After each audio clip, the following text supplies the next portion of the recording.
이제 오늘 금요일 이제 예수님께서 십자가에 못 박히시는 날입니다.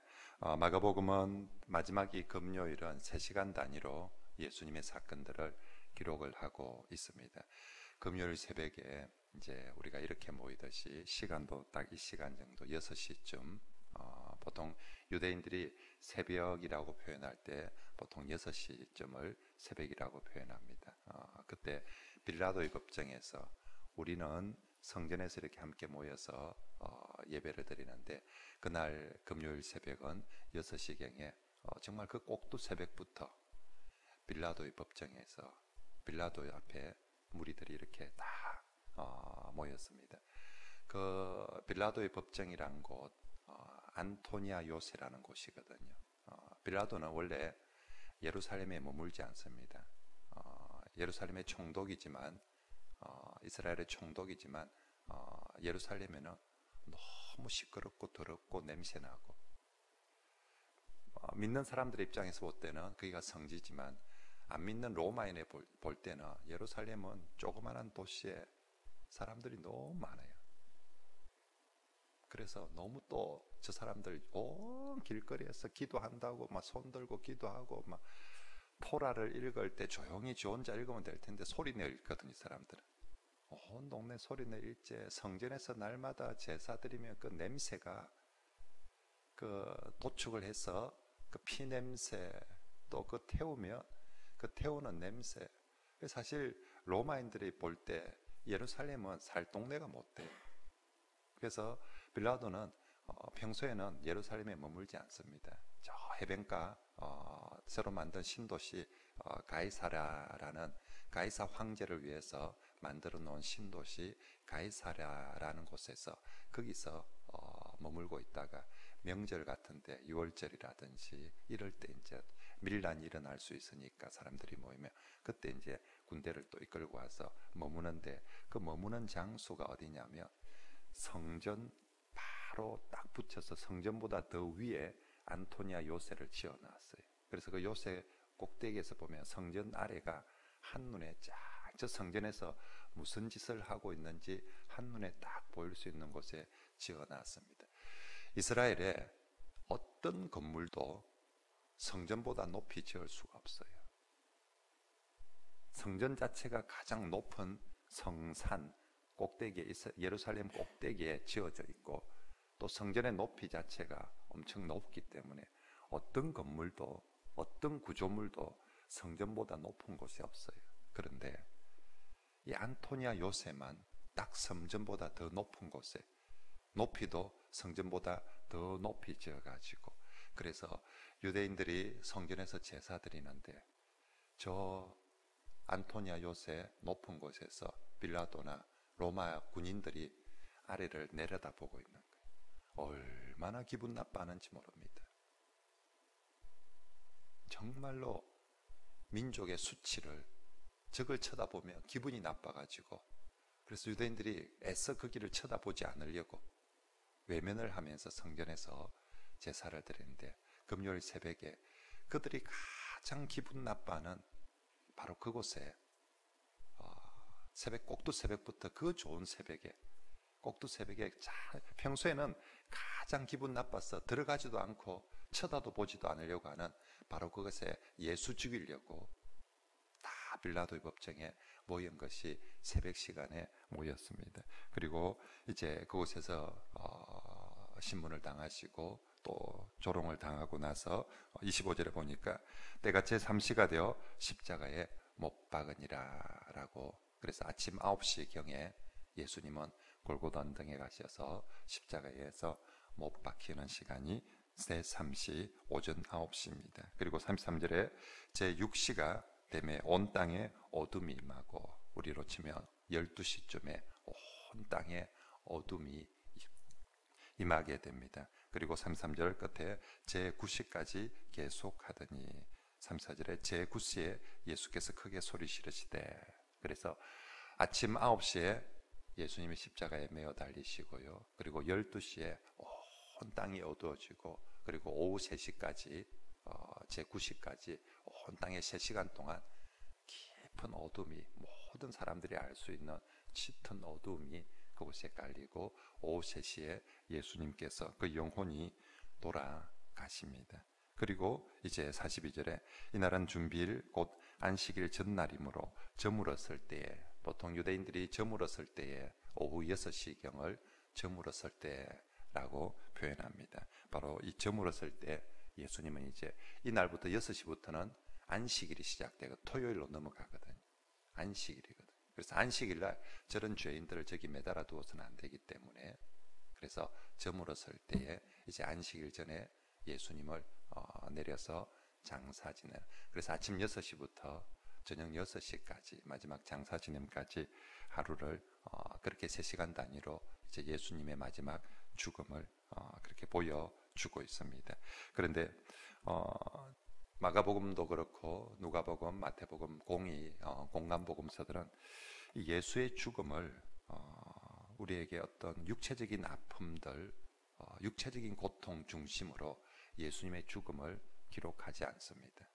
예수님의 죽음을 오늘 성경에 보면 딱 한 줄, 25절에 때가 제3시가 되어 십자가에 못 박으니라, 딱 한 줄로 기록하고 있습니다.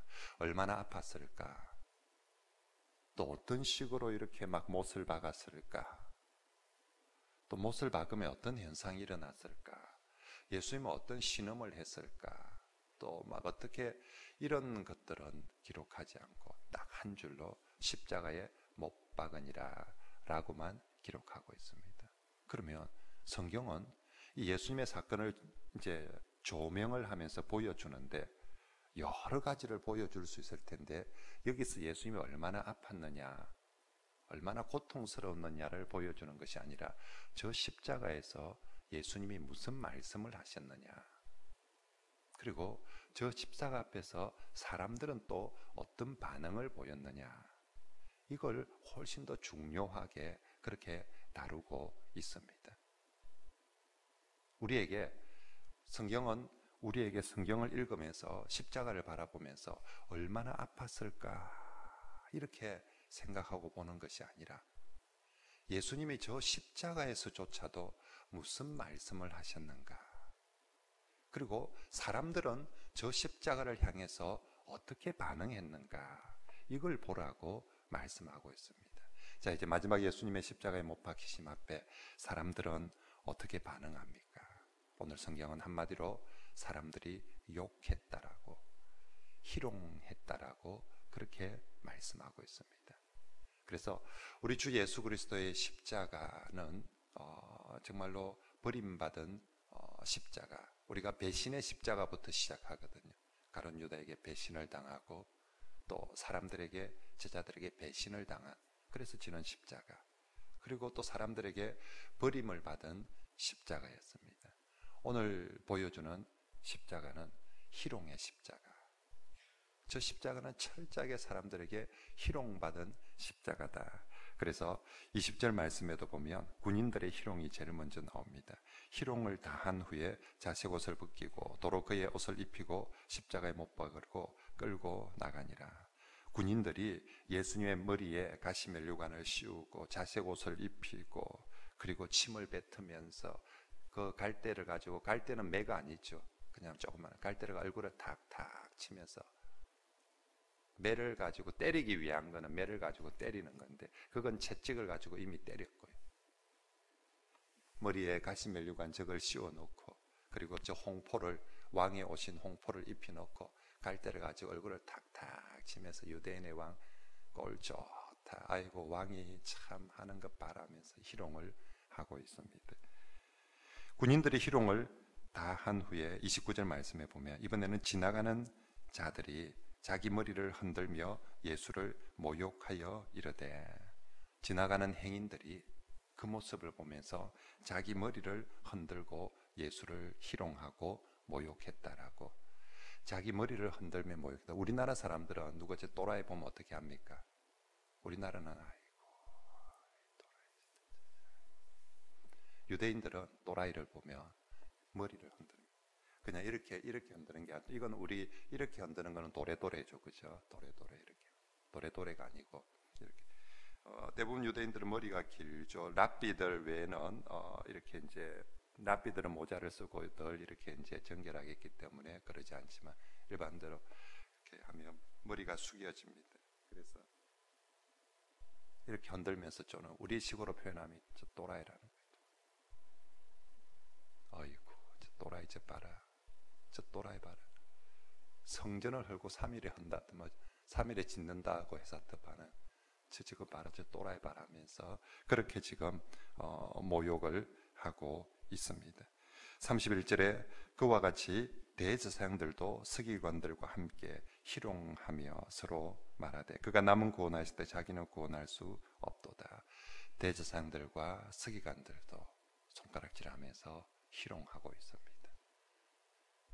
남은 구원할 때 자기도 구원하지 못하는 주제라고 하면서 희롱을 하고 있습니다. 마지막으로 32절 끝에 십자가에 함께 십자가에 못 박힌 자들도 예수를 욕하더라라고 말하고 있습니다. 저기 함께 십자가에 못 박힌 자 중에 한편 강도는 마지막에 예수님께 구원을 호소하죠. 누가복음에 그 말씀들이 기록이 되어 있고, 그래서 오늘 네가 나와 함께 낙원에 있으리라 하는데 한편 강도들 예수님을 욕하고 있습니다. 군인들이 희롱을 하고요. 지나가는 행인들도 욕을 하고 희롱을 하고 대제사장들도 희롱을 하고, 그리고 함께 못 박힌 저 십자가에 못 박힌 죄인들마저도 욕하더라라고.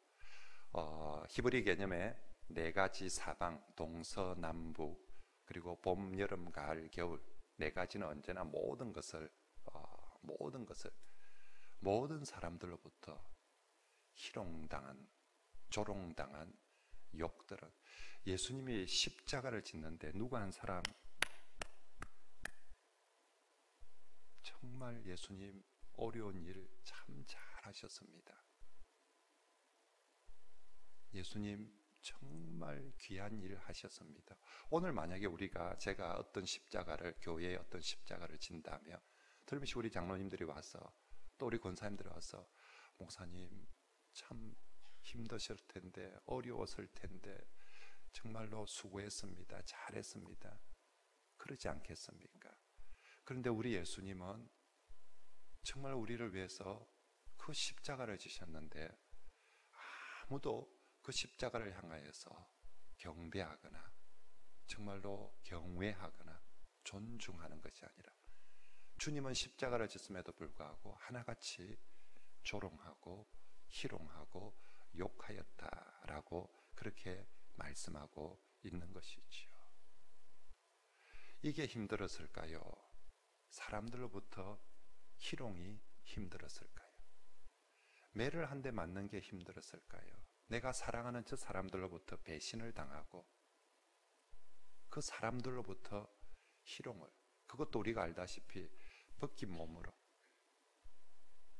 유대인들이 정말로 여러분 제사장들이 그 하체를 성전에 오를 때 하체를 드러내지 않도록 하기 위해서 긴 옷을 입고 성전에 오릅니다. 어떤 유대인들은 자기 신체 부위가 드러나지는 걸 수치라고, 특히 하나님 앞에. 근데 예수님은 정말로 온몸을 발가벗긴 그 수치에 사람들로부터 희롱과 조롱을 당한 그것이 바로 주님의 십자가였죠. 바로 우리가 받아야 될 그 조롱을, 우리가 받아야 될 그 수치를, 우리가 받아야 될 그 욕을 우리 주 예수님께서 다 담당해 주셨다라는 것이죠. 그러고 보면 우리가 예수를 믿고 예수님의 십자가를 따른다라고 하면서 참 예수제인들은, 교회 다니는 사람들은 자존심이 너무 강해가지고 자기한테 조금만 안 좋은 소리 듣는 걸 못 견뎌 합니다. 누가 자기한테 욕했다는 거예요. 왜 삐졌습니까? 왜 싸우고 있습니까? 왜 아직도 화해하지 못하고 있습니까? 그 사람이 당신한테 와서 몽둥이를 가지고 망치를 가지고 패든가요? 아니면 그 사람이 당신한테 돈을 몇십억을 떼먹었습니까? 아니면 그 사람이 당신 집에 와서 무슨 도둑질을 하고 강도짓을 했습니까? 아니거든. 그 사람이 내한테 이런 소리 했다는 거지. 아니, 내 없을 때 딴 사람들한테 이런 소리 했다는 거지. 그 따오로 말할 수가 있냐는 거지. 어떻게 그런 소리를 할 수가 있냐는 거지. 참 우리는 예수님 믿노라 하면서 주님의 십자가를 따른다 하면서 내가 조금만 욕 듣는 일, 조금만 오해받는 일, 조금만 그 내 자존심 상하는 말들 들었을 때 못 견뎌합니다. 마치 세상에서 자기가 제일 억울하고 자기가 제일 정말로 이것만큼은 참을 수 없다라고 생각합니다. 오늘 우리 주님의 십자가는 정말로 희롱의 십자가였습니다. 욕 듣는 십자가였습니다. 사랑하는 성도 여러분, 우리가 정말로 예수 그리스도를 믿고 따를 때 주님이 지셨던 십자가의 모습이 우리에게 그대로 하나씩 하나씩 나타납니다. 배신의 십자가도 경험하게 되고 버림받은 십자가도 경험하게 되고 희롱의 십자가도 경험하게 됩니다. 특히 현대인들의 교회에서는 이 희롱의 십자가, 욕 듣는 십자가, 이게 우리에게 참 많이 져야 될 십자가인 거죠. 주 예수 그리스도의 그 희롱의 십자가를 기억하시면서 우리가 주님을 따른다, 정말 예수님의 십자가를 따른다, 그건 내가 예수님 때문에 내가 교회를 섬기다가, 여러분 왜 교회 봉사를 대부분 다 그만둡니까? 너무 힘들어서가 아니라 하고 나서 욕 들으니까. 실컷 고생하고 잘했다 소리 못 듣고 실컷 고생하고 나서 그 다음에 욕을 듣고 오해를 받으니까 말라고 이 짓을 하겠나라고, 그래서 안 하려고 합니다. 그런데 대부분 주님의 십자가는, 바로 마지막 죽음의 십자가는 욕 듣는 십자가였어요. 내가 정말로 교회를 섬기며 주를 섬기다가 그런 욕을 들을 때 이것이 십자가이구나 라고 생각하면서 정말로 주님이 묵묵히 그 십자가 지고 가시듯이 우리들도 그렇게 십자가를 지고 가는 성도들이 되시길 바랍니다. 그래서 오늘 주님 정말로 이 십자가에서 그 모든 고통을 하나도 덜지 않고 다 그대로 받아들입니다. 그래서 23절에 모략을 탄 포도주를 주었으나 예수께서 받지 아니하시니라. 모략은 정말 이 진통을 감해주는 그런 효과가 있죠. 그래서 모략을 주어서 그 십자가의 고통을 조금이라도 줄여두라는데 예수님 거절합니다. 받지 않습니다. 십자가에 있는 그것이 육체적인 고통이든 이 희롱의 고통에 예수님이 그대로 온몸으로 이 희롱을 받아들인다는 것이 무엇입니까? 한마디도 대꾸하지 않습니다. 한마디도 변명하지 않습니다. 한마디도 니 두고 보자, 니 나중에 두고 보자, See you again, 내 반드시 니 한번 두고 보자, 니 밟아줄 거다라고 그렇게 말하지 않습니다. 저 사람이 하는 욕, 이 사람이 하는 욕, 이 사람이 하는 욕, 이 사람이 하는 욕, 정말 마지막에 이 옆에 있는 강도가 욕할 때는 기가 차지 않겠습니까? 그런데 그 모든 욕을 우리 주님 고스란히 다 그대로 받아주십니다. 내가 이것을 다 받아주고 마지막 주님께 정말 자존심 상하는 이야기가 있습니다. 그게 뭡니까? 30절에 내가 너를 구원하여 십자가에서 내려오라 라고 합니다. 32절에도 이스라엘 왕 그리스도가 지금 십자가에서 내려와 우리가 보고 믿게 할지어라. 십자가에서는 다시 말하면 이 자신부터 구원해보라고. 예수 이름의 뜻이 뭡니까? 구원자입니다. 구원자여, 구원자여, 구원자여, 네 자신부터 한번 구원해보라고. 예수님을 가지고 그렇게 조롱을 하고, 남들 사람 구원하기 위해서 왔다며, 네가 메시아라며, 네가 예수라며, 네가 구원자라며, 네 자신부터 한번 내려와 보라고. 정말 예수님이 가장 잘할 수 있는 주특기가 구원하는 일입니다. 또 그거 하기 위해서 왔습니다. 그런데 그것 때문에 제일 많이 지금 조롱당하고 있는 것이죠. 그렇지만 주님, 처음 마귀에게도 똑같은 이 유혹을, 이 조롱을 당하죠. 떡 한번 만들어 보라고. 창조주이신 그분이 만드는 거 전문입니다. 온 세상을 하나님과 더불어 창조하셨는데 그 돌 가지고 떡을 못 만들겠습니다. 만드는 거 전문이신 예수님께 이 돌 가지고 한번 만들어 보라고. 저 높은 건물에서 한번 뛰어내려 보라고. 하늘에서 이 땅에 오신 그분이 위치적으로 높은 곳에서 그걸 못 뛸까요? 한번 뛰어내어 보라고. 하늘과 땅의 모든 권세를 다 줄 테니까 내한테 절만 한번 해보라고. 이미 하늘과 땅의 모든 권세를 다 가지신 그분이신데, 마귀가 처음 예수 그리스도 그분이 사역을 시작하실 때도 그렇게 예수님을 유혹하고 또 조롱했습니다.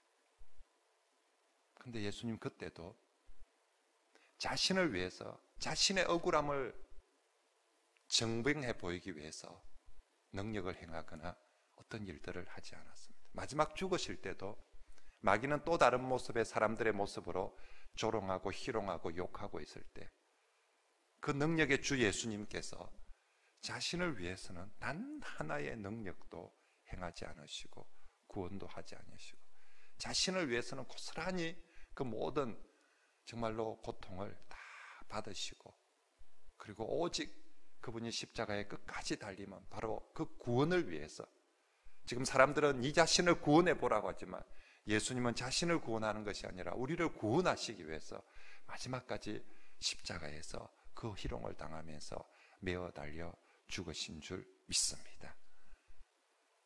오늘 성경은 이 예수 그리스도의 십자가를 보면서 우리에게 정말로 그렇게 모든 고통을 감수하신 주님을 기억하라고, 그리고 그랬던 모든 이유가 우리를 위해서 그렇게 하셨다라고 말씀합니다. 그러면서 오늘 마가복음은 또 한 사람을 소개하는데 그 십자가를 마지막에 함께 지고 간 한 사람, 그래서 21절에 마침 알렉산더와 루포의 아버지인 구레네 사람 시몬이 시골로부터 와서 지나가는데 그들이 억지로 같이 가게 예수의 십자가를 지우고, 그래서 모든 사람들 버리고 모든 사람들 조롱하는 이곳에 딱 한 사람 억지로라도 처음에는 예수의 십자가를 지고 가고 있습니다. 함께 십자가를 진 유일한 사람, 그죠?